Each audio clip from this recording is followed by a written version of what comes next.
This is a recap of Session 18, Into the Abyss, Underspire, Labyrinth. In the last session, the party had just returned to Seven-Pillared Hall, and they spoke at length with the current Orantor, one of the mages of Sarun.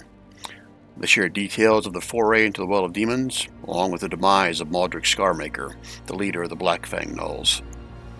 They shared notes found on Maldrick describing how Paldemar was aligned with them and working towards an evil plan. Using a variety of demonic items uncovered in the Well of Demons, Paldemar had slowly gathered the power he sought.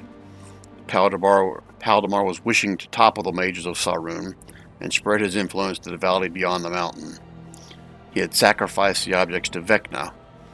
In return, he had gained great knowledge and lordship over a hidden stronghold dedicated to Vecna called the Tower of Mysteries.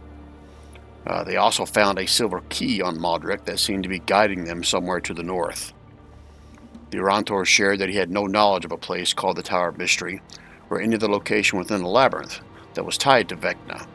So this area must be ancient, like prior to them taking over the Seven-Pillared Hall. He advised them to wait for the return of the other mages, but the party decided they wanted revenge upon Paldemar, and they would investigate immediately. Splug, however, still mostly in his skeletal state, bought a goat.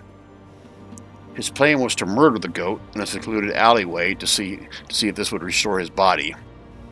But as he had escorted the goat away from the Seven-Pillared Hall, the voice from the sword called him a coward for even trying this.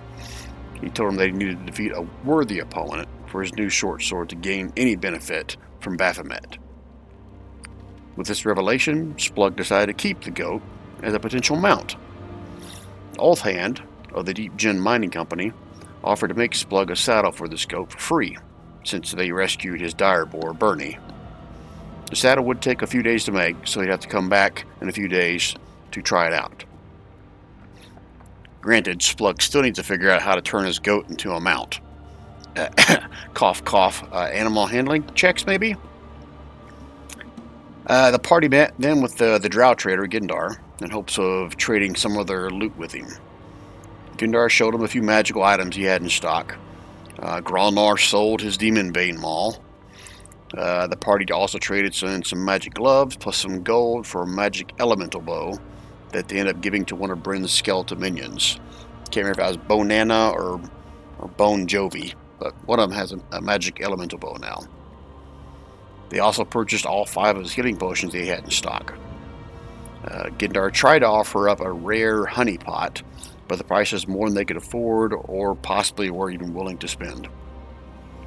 Splug was inspired by this magic item name and decided to call his new goat Honey Pot, despite the connotations that were probably directed towards him from his comrades. They rested for a day before seeing where the silver key might lead them northward.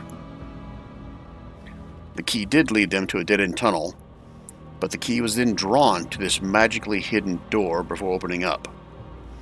Beyond the door in the hallway beyond, they came upon a 40 by 40 room with a 10-foot teleportation circle in its center. And as they entered, an apparition with one hand and one eye formed in the center of the circle. The apparition glared at them before declaring, "The secrets of the tower come at a price. You must each pay for the right to enter this place. What can you offer for the dreaded Lord of Secrets? I seek lore, power, or your souls, your choice." They attempted a series of attempts to appease the apparition, but in the end, he declared that he had grown bored with their feeble attempts, i.e., they failed. Nonetheless, he agreed to allow them entry into the Tower of Mysteries for a sacrifice. Meta-wise, they all had to sacrifice 2 hit die and 1 ability for the remainder of this adventure. Here's what I have as notes as what they gave up. Please correct me if I'm wrong. Bryn gave up her Eye of the Raven feature. Gralnar gave up his precision attack maneuver. Splug gave up his Fury of the Small feature. And Varda gave up the Shieldmaster feat. So if we have new characters join the next few sessions, we'll have to go through this process as well. Once inside the tower, they found themselves inside a small room with walls covered in stone faces. Half of them began to chant, but the other half looked at them with bulging eyes. The party smashed a couple of the faces before exiting to the north, where they encountered several columns with similar faces upon them, but these faces did not move, wail, or bulge their eyes at them. However, anyone who lingered too close to them were subject to a necrotic shock that reached out from the column. Even those that did not linger too close to the columns are periodically targeted with some kind of a lightning bolt attack. The party circled to the west and then to the south, with Splug darting out ahead. As Splug cleared the southern corner, he saw a host of green creatures, some big, some small, along with two figures in robes, and the fight was on. The smaller creatures, called Norker grunts, went down relatively easy. The larger ones, Norkers, were slightly more stout. 5 or 6 of the Norkers were dropped into dark portals by a new spell from Bryn, only to reappear out of the darkness from above and smash into some of their new friends that showed up via the teleportation circle they were standing next to.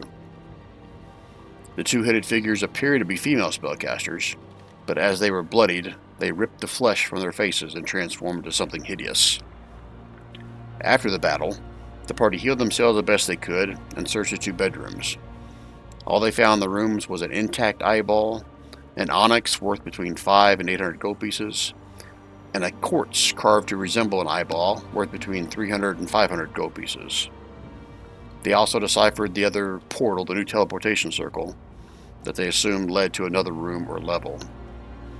They considered for a moment taking a short rest, but seeing as how at least Splug saw some of the Norkers appear through that teleportation circle, they didn't feel very safe about waiting that out, so they decided to press on.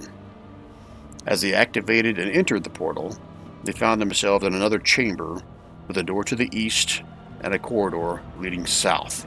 They heard nothing. And there ends the recap for session 18.